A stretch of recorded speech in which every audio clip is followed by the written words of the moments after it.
Gagawa ang anak ko ng pang merienda. Ito ay tinatawag na cheese stick. Gamit ang molo wrapper. Ito. Yan. Kung paano gagawin yan, tingnan nyo yung ginagawa niya. Yan yung paggagawa ng cheese stick. At ito na yung natapos niya. Ito. Luto na kayo nito. Masarap to, pang merienda para sa mga bata. Magugustuhan nila to kasi sobrang sarap naman. Kasi yan nga oh, cheese. Paborito ng lahat ng mga bata.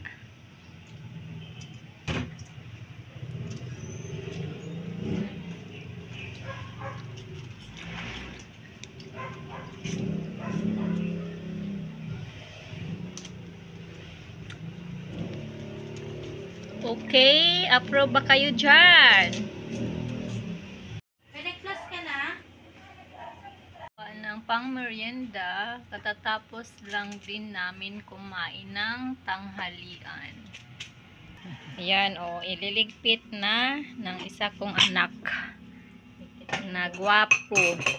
At may panghimagas din kami na pineapple juice. Hindi ito mawawala habang kumakain ka, kailangan may panghimagas na pineapple juice para sarap ng ating kain.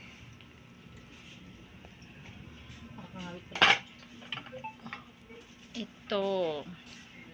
Okay. Thank you.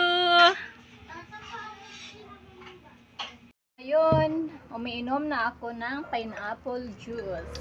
Kasi katatapos ko lang kumain ng tanghalian. Busog na yung tiyan ko. Yan, inom tayo, friendship ng pineapple juice. Masarap.